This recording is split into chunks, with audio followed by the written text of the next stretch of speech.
guys, welcome back to the channel. Today's video is going to be a FITBIT Versa review. So as you guys know, I've been playing around with the FITBIT Versa for about 2 weeks now, and I was in the market for a new activity tracker. I didn't really know if I wanted to go with Fitbit or Garmin, and I was kind of like contemplating both the Garmin VivoFit or Vivo Active, I think it was, and the FITBIT Versa for a few days. I ended up going with the FITBIT Versa for a few reasons that I'll talk about in this video, and overall I think I went with the right choice. So if you're interested in the FITBIT Versa review, keep watching. So I'm first going to talk about why I got a Fitbit in the first place.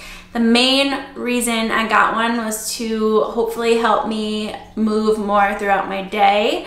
When I transitioned from my 9-to-5 job to working full-time at home, going to the gym in our basement as opposed to going to a real gym, and overall just doing less movement, like I'm literally in my house a lot of the time throughout the week, and I love it, but at the same time my movement did a huge decline, and that was not okay with me. Your non-exercise activity thermogenesis, also called NEAT, is very important. People with a higher amount of NEAT throughout their day and their life burn more calories than people who are sedentary and sit throughout the day. Not only that, I also just feel so much better when I move more, when I'm walking more, and not necessarily doing a lot more high intensity activity, but just literally walking more often. Makes me feel so much better, and I recover better. I just am happier. So it was time for me to get an activity tracker. Prior to this, I was using my Apple iPhone as my activity tracker. It has a health app and it does track your steps. The only downfall with this is you have to have your phone on you 24/7, and I didn't. That means like bringing your phone to the bathroom, bringing your phone up and down the stairs, bringing your phone out for a walk.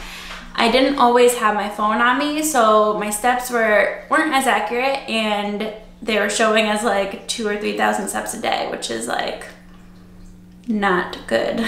Before I go further in depth as far as the Fitbit goes, I do want to preface this video that you don't need an activity tracker to move more. For me, this was just taking that next step to really push myself to move more, and I think that it is a good investment if you're using it recreationally and you just want to track certain things like your steps, your heart rate, your calories, and all that. Obviously, the accuracy with any kind of fitness tracker like this that's on your wrist isn't going to be as accurate as something that they test in a lab, or even as accurate as wearing like the heart rate strap on your chest. Those are a little bit more accurate. So keep in mind that these numbers probably aren't 100% accurate throughout your day. That includes steps, that includes calories burned, that includes your sleep. You kind of have to just keep in mind there is a margin of error with any of these trackers, including your Apple Watch, including the Garmin, including the Polar watches. All of them have some type of marginal error. The goal with products like these is to just help you be more active, to move more, and to be more aware of your overall health. I think in that sense it's great if you're comparing the numbers day to day and you're comparing your numbers to what your numbers are. Awesome. It's still showing you a general idea of what you're doing and how you're doing throughout your day, so I think it's awesome. Don't read into it too much. Don't get so caught up in the calories and the steps that it becomes an obsession, but just use it as a tool like anything else. All right, on to the likes and dislikes. I'll start with the likes because I'm a positive person, as you guys know. The reason why I ended up going with the Fitbit Versa over any of the other watches or activity trackers was because of how it looked. Simple as that. If I'm wearing this thing every day, I want it to look decent on my wrist. And the Fitbit Versa, if you don't know what it looks like, I will show you. This is how big it is on my wrist. Obviously, I have a tiny wrist. It's pretty small. So this is the rose gold one with the pink band. I didn't change the background. This is what it came with. And then right on the screen there, it will show you steps, it will show you calories, and it will show you your heart rate. Obviously, I don't have it on right now, so it doesn't know what my heart rate is. But overall, I think it's really stylish. It's really cute. It weirdly resembles the Apple Watch. I think it's probably a little bit smaller. So like I said before, it's definitely more accurate than using your iPhone. The main reason I got it was for steps, obviously, so it does remind you to move every hour if you want it to. You can set the goals for that as often as you want, I think.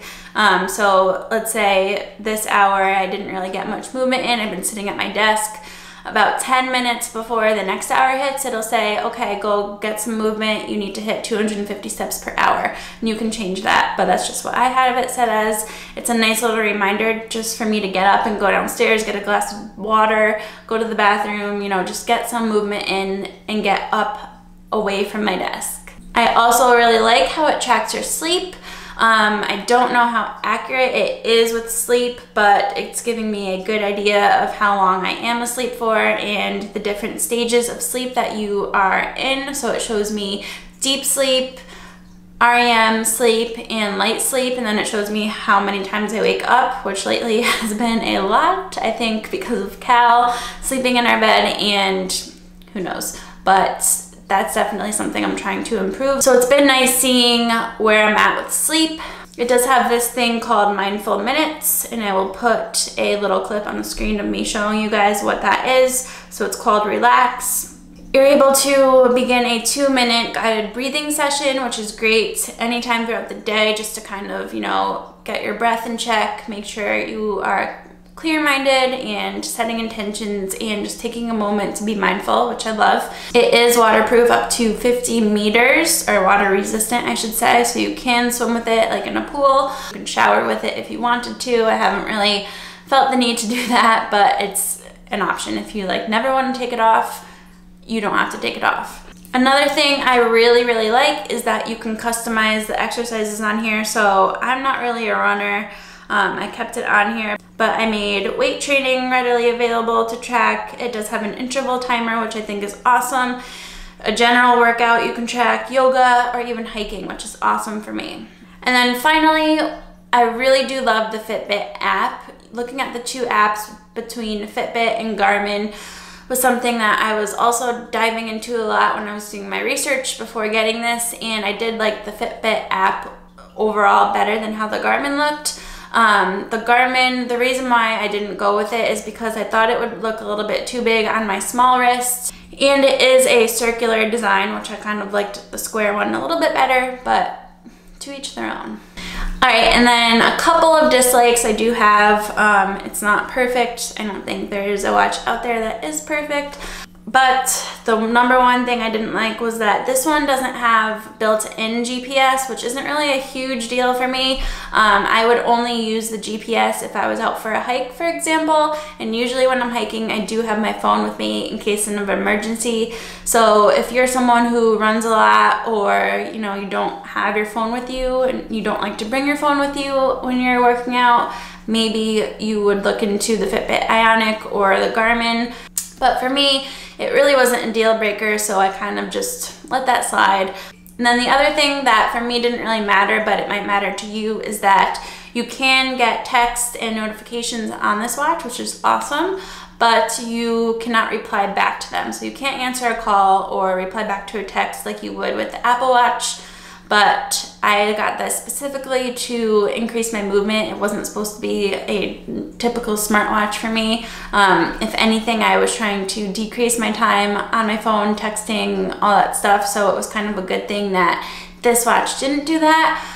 If you do want to have all of your stuff readily available in one watch, then maybe something like the Apple Watch would be better for you. But the purpose of this solely for me is an activity tracker, so it wasn't a big deal. So that kind of wraps up my little review on the Fitbit Versa. I really do like it. I think it's cute, and if you're in the market for a new activity tracker, I definitely recommend it. So hopefully this helped you guys, and if you have any questions or comments or want to see more videos like this, comment below, give it a thumbs up, and I'll see you in the next one. Bye!